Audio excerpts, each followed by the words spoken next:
Hi there, I am Kasandra Putranto, a clinical forensic psychologist.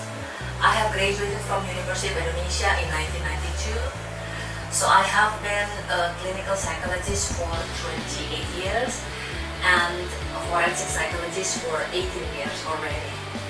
I also have a psychological practice company since 1997, and currently I am acting like a public relations of Indonesian Clinical Psychologist Association. I am also a mother of 3 children. They are 24, going 23, and 13 years old. 2 sons and 1 daughter. Basically, as a psychologist, we are also a scientist. And as a scientist, everything has to be based on evidence. That's why we need to read a lot, study a lot, as a never-ending learning process.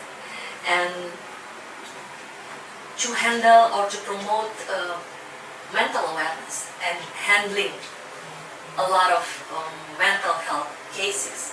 So of course, we have to really differentiate between ourselves and the clients and the case.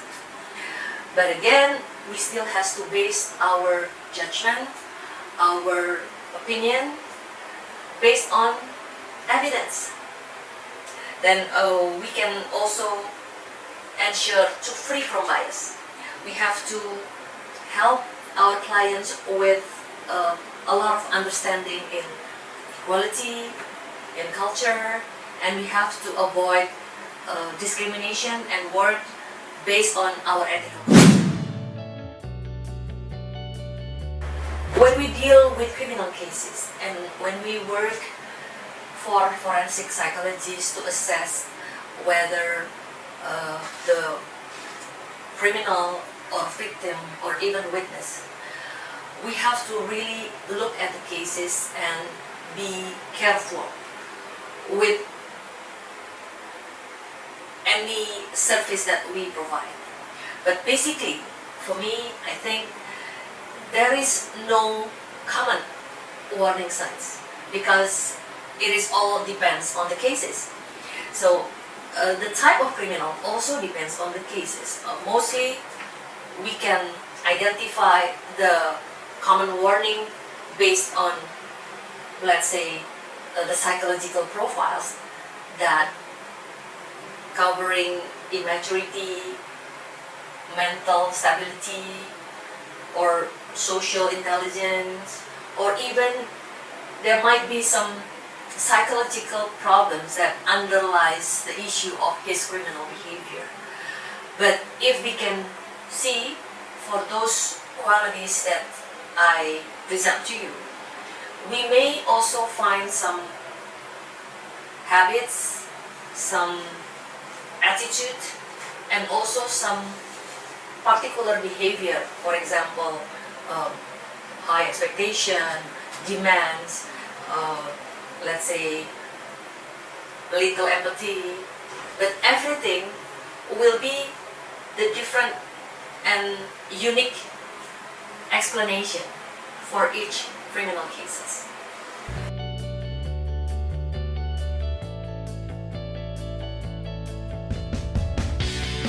The impact on children who sees a crime committed by family member.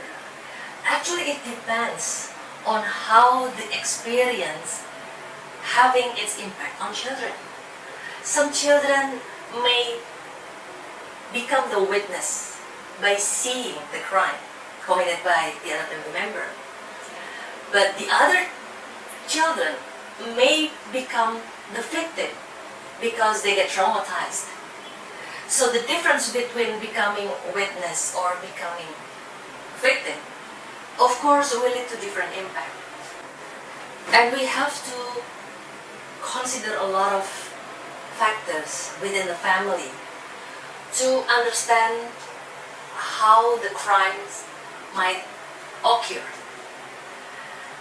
and how to prevent the crimes happen in family.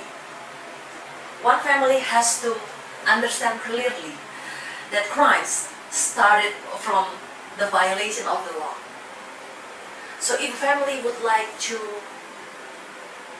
prevent the crime, then a family has to ensure that they teach their members to really absorb social norm, legal and regulations norm, being disciplined, and also having a very good mental stability involving maturity and emotional control.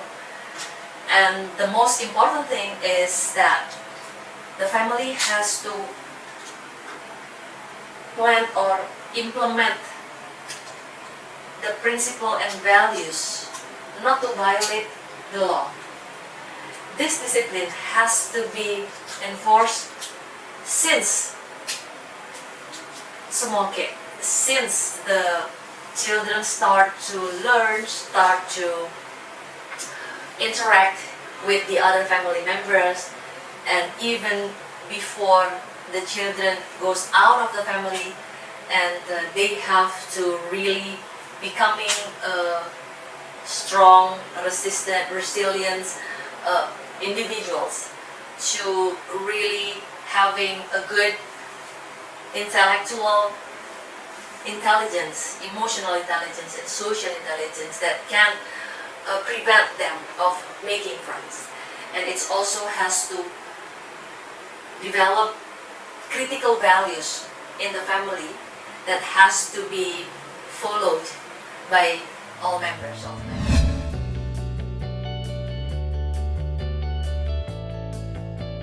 Friends are mainly becoming the peer pressure. So they can give support, they can give bad influence, they can also give another unexpected behavior such as victimization or even bullying or even any other unfavorable response that lead to uncomfortable situation for everyone. So we have to understand that every individual coming out from the family, they must have a certain qualities and psychological profiles to protect them from all the risk, especially in current world risk situation. Friends, they come from many possible backgrounds of family. So this different background will lead to different reaction. So they could be the good vibe, they could provide a good influence, but they could also give a bad influence, or they can also be part of the violence within friendship, or they can victimize our children.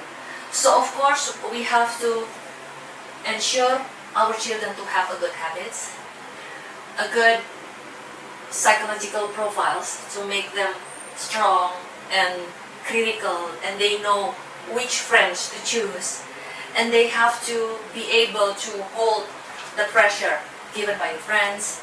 And the last thing also, they have to ensure to always respecting the law and being careful with their own behavior, and also being careful of the surroundings, especially from many possible risk behavior like smoking, drugs, alcohols, and any other risky behaviors.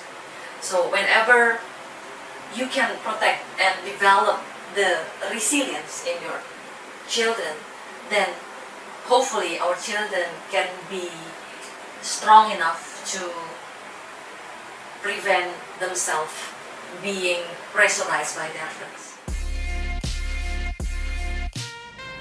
Thank you for watching these videos. Hope you will find these videos insightful. And let's wait and stay tuned for another clinical and forensic psychology videos.